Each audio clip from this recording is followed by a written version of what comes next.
Happy Wednesday, guys.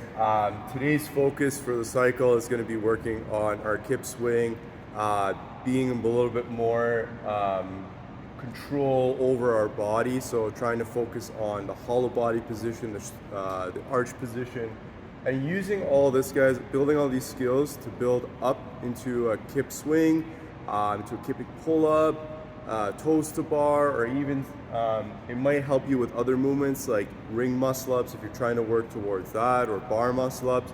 But the focus of this gymnastic cycle is going to be a little bit more biased towards that kipping pull-up. So the open is coming by. There's going to be pull-ups every year. There's been pull-ups in that open competition in some shape or form. So make sure you guys get after this one. Another incentive to work on gymnastics, guys, is the mobility.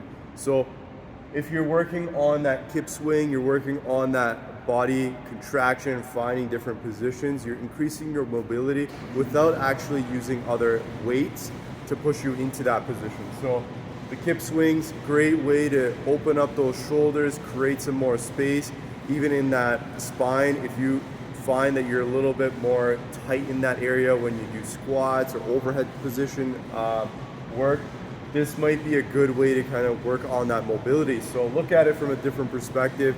If you want to work on mobility, it's a great way to increase that mobility and also build a skill at the same time. So that's going to be the focus of Wednesday's gymnastics work. We're going to work on different skills and different drills to build you guys up to that skill level. So today's 4 sets. We're doing 30 seconds of work, 30 seconds off. 30 seconds, the first round is hollow body PVC pull down. So we're going to focus on holding a PVC that's banded right above us, and we're holding that hollow body, and we're going to pull that band down in towards our hips, and we're working on that lat activation. This is going to help us control ourselves as we're doing that kip swing and eventually pulling ourselves up into that bar. So this is a quick and easy way to build up to that kip swing, and also to help you guys learn how to pull yourself up into that kipping pull-up or kipping chest to bar pull-up. So then that brings us to our kip swing, guys. We're gonna do 30 seconds of kip swings. When you guys are doing these, guys, focus on creating arches instead of angles. So what I mean by that, guys, sometimes we want to bend our knees or bend at the hips, or even create some angles from our shoulder to our torso. So try to create nice curves in your body as you're doing that kip swing. You're going to have the most amount of power when your body is in an arch position or in a kind of in a curved shape rather than an angled shape. So if you position yourself in an angled shape, guys, you're losing a lot of power here. We want to create a lot of power to pull yourself up into that kipping pull-up or that chest to bar, or even that bar muscle up. So focus on our arches instead of angles today in terms of how your body is positioned in space and when you're doing that kip swing, especially when you're doing the back half of that swing. So that means when you're going into that arch swing, check out what your legs are doing. Sometimes we want to break at the hips or even break at the knees. So keep the knees locked out, keep the legs nice and straight, create nice arches instead of angles today with your kip swings. Then 30 seconds of kipping pull-ups, guys.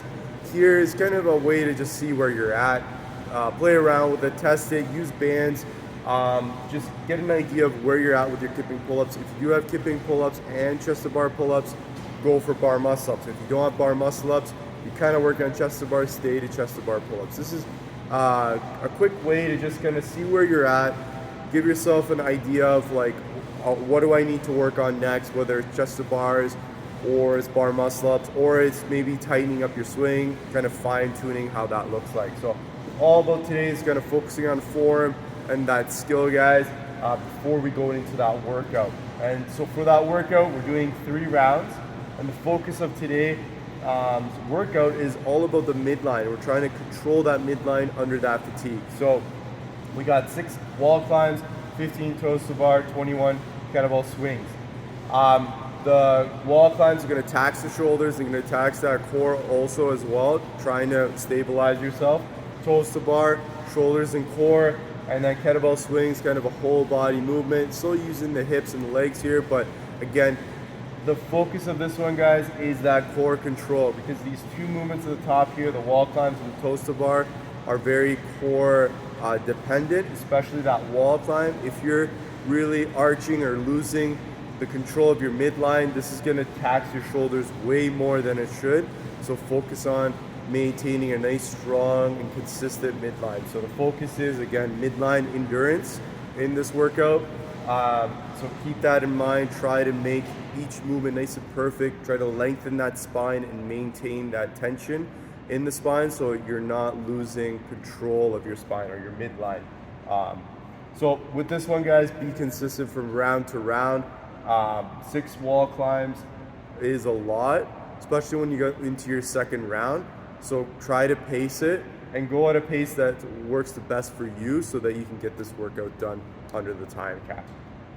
Cool down, 3 sets of 10 and 10 Bulgarian squats and 10 and 10 single legged deadlifts. So this is a lot of lower body work, and this is what we're gonna work on Wednesdays. We're gonna do the opposite, so we're gonna work on upper body the next week. So we're just gonna flip flop back and forth. This is accessory work, so this is great to implement into your training if you're trying to get stronger, if you're trying to kind of fix those little imbalances that you may have. This is what you should be working on, especially since it's unilateral work, so we're doing single-sided work, not both legs or both arms at the same time. This is great to add into your training to fix any of your imbalances. So kind of think about focusing on unilateral work and then kind of building up to some bilateral work after. So that means be really proficient at doing single leg, single arm work before you get into both arms or both legs for a movement. Other than that, guys, hope you enjoy today's workout and the gymnastics. Again, giving a quick overview of what we're going to be seeing on Wednesdays. We'll see you tomorrow, and then we'll go over what tomorrow's is going to encompass. See you guys tomorrow.